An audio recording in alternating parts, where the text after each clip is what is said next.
अस्सलाम वालेकुम, आप देख रहे हैं उर्दू पॉइंट। मेरा नाम बिलाल अब्बासी है। नाज़रीन, इस्लामाबाद G11 इंसदाद दहशत गर्दी की अदालत में मौजूद हूँ। आज इमरान खान की यहाँ पेशी है।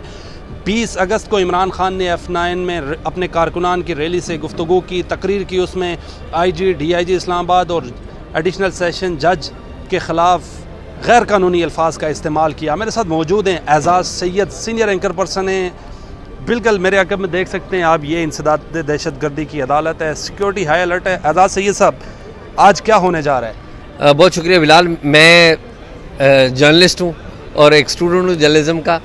आज इमरान खान साहब आएंगे और पेशी होगी उनकी इंसदाद दहशत गर्दी की अदालत के जज के सामने, जहाँ पर उनके वकला की तरफ से जो 20 अगस्त को उन्होंने तकरीर की थी और उसके ऊपर एक इंसदाद दहशत गर्दी एक्ट यानी कि 780A का मुकदमा दर्ज हुआ था, उस मुकदमे की राहदारी बेल दी थी इस्लामाबाद हाई कोर्ट ने 3 दिन की, वो मुकम्मल हो गई है। आज ये जो जज हैं इंसदाद दहशत गर्दी अदालत के, वो PTI की इस दरख्वास्त के ऊपर कि इमरान खान साहब को गिरफ़्तार ना किया जाए, उन्हें बेल दी जाए, वो कहीं नहीं जा रहे, उनको ज़मानत दी जाए, उस दरख्वास्त के ऊपर प्रोसिक्यूशन के यानी कि पुलिस के दलाइल भी सुनेंगे और फिर PTI के दलाइल भी सुनेंगे और उसके बाद वो फ़ैसला करेंगे कि इमरान खान साहब को ज़मानत देनी है या नहीं देनी।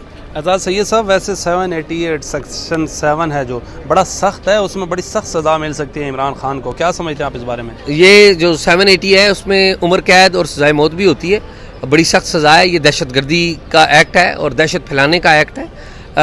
ये इसलिए लगाया गया है मैजिस्ट्रेट की तरफ से दरख्वास्त के ऊपर पुलिस ने कि वो ये समझते हैं कि इमरान खान साहब ने जो धमकी दी है IG इस्लामाबाद पुलिस को, जो कि पुलिस चीफ है, DIG को, जो कि डिप्टी पुलिस चीफ है, और इन सब से भी अहम एक खातून फीमेल जज एडिशनल सेशन जज ज़ेबा चौधरी को, तो ये दहशत फैलाने की बात है कि वो दहशत फैला रहे हैं अपनी, कि वो जो मर्ज़ी करें और उन्हें कोई कुछ ना कहे।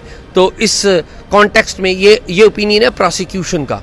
और इमरान खान साहब ने अपनी जो बयान है कल, उसकी थोड़ी सी वजाहत की। आपको पता है हरीपुर में उन्होंने किसी जगह पे खिताब किया है अपना, और उसमें कहा कि देखिए, मैंने दहशत फैलाने की बात तो नहीं की थी, मैं तो कार्रवाई करने की और कानूनी कार्रवाई थी।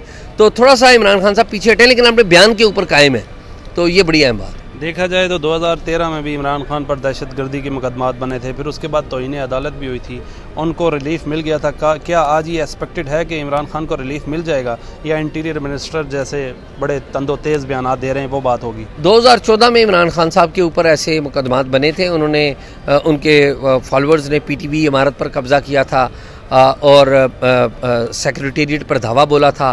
फिर एक SSP थे उस वक्त जुनेजो साहब, उनको तशद्दुद का निशाना बनाया गया था, पुलिस वालों को मारा गया था। लेकिन बाद में पॉलिटिकल सिचुएशन ऐसी एक बनी जिसमें वापस इमरान खान साहब को पार्लियामेंट में लाया गया और फिर चौधरी निसार अली खान वज़ीर दाखिला थे, उन्होंने उस पर अमल दरामद नहीं करवाया, यानी कि पुलिस वालों को जो मार पिटती रही वो चौधरी निसार साहब भूल गए। ठीक है, अब हुआ ये है कि और फिर 2018 में वो इलेक्शन में पावर में आ गए। अब सूरत हाल ये है कि पहले चौधरी निसार अली खान और पुलिस अलग अलग एंटिटीज़ थी, अब राना सनाउल्लाह पुलिस के साथ खड़े हैं, पुलिस के पीछे खड़े हैं। ये फ़र्क है तब में रब में।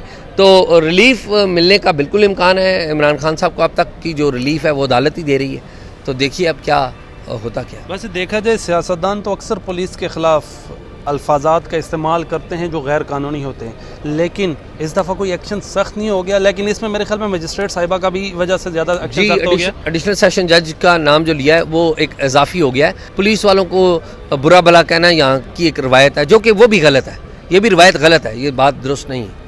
लेकिन इस रवायत का ताल्लुक इस बात से भी है कि हमारी पुलिस आमतौर के ऊपर पॉलिटिकल होती है, वो पॉलिटिकल मकासद के लिए भी यूज़ होती है। लोगों के ऊपर झूठे मुकदमे बनते हैं, लोगों के ऊपर एक्स्ट्रा जुडिशल किलिंग होती है, फिर कस्टोडियल टॉर्चर होता है, तो उस वजह से पुलिस बदनाम है, क्योंकि पुलिस एज एन इंस्टीट्यूशन अभी स्ट्रॉन्ग इंस्टीट्यूशन नहीं बना। एजाज़ सैयद साहब, पे दर पे आपके राना सनाउल्लाह साहब वज़ीर दाखिला से मुलाकात होती है, आपकी अच्छी आवनाव है उनसे, क्या समझते हैं वो इमरान खान को गिरफ्तार करना उनकी मजबूरी है, क्या उनकी विलिंगनेस है? राना सनाउल्लाह ज़ाती तौर पर इमरान खान को गिरफ्तार करना चाहते हैं और राना सनाउल्लाह अपनी प्राइवेट मीटिंग्स में कहते हैं कि अगर हुकूमत और इत्तेहादियों ने इजाज़त दें वो इमरान खान को 1 हफ़्ते के अंदर सीधा कर दें, लेकिन उन्हें इजाज़त नहीं दी जा रही। आसिफ अली जरदारी के बारे में कहा जा रहा है कि वो इससे इख्तलाफ कर रहे हैं, पीपल पार्टी के लोगों से भी आपकी गपशप होती है, क्या कहते हैं वो? पीपल्स पार्टी का ये ख्याल है कि इमरान खान की इस वक्त गिरफ्तारी का सियासी तौर पर मुल्क को भी नुकसान होगा और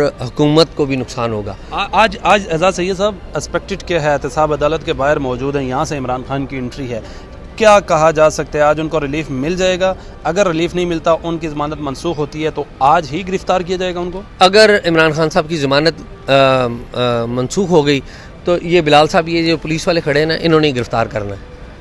अगर ज़मानत मनसूख हो गई, चांस गो के कम है, लेकिन अगर ज़मानत मनसूख होगी तो इन्हीं पुलिस वालों ने गिरफ्तार करना। इमरान खान आपके इसी कैमरे ने दिखाना है, आपने भी रिपोर्ट करना है, इमरान और अगर ना हुई तो फिर इमरान खान साहब आराम से जाएंगे। और मुझे लगता है कि उनकी शायद उनको रिलीफ मिल जाए, मुझे ये लगता है कि शायद रिलीफ मिल जाए। वैसे इमरान खान कहते हैं किस में जुर्रत है मुझे गिरफ्तार करे? किसी में जुर्रत है? यही वो बात है, यही वो बात है। अगर ये बातें कोई आम आदमी करता, कोई आम आदमी करता, तो उसको गिरफ्तार कर लिया जाता, उसको रिलीफ भी ना मिलती। तो ये वो सवाल है कि जो लॉ है, लॉ की जो एप्लीकेशन है, उसे तमाम शहरियों पर इक्वल होना चाहिए, ये वो मसला है।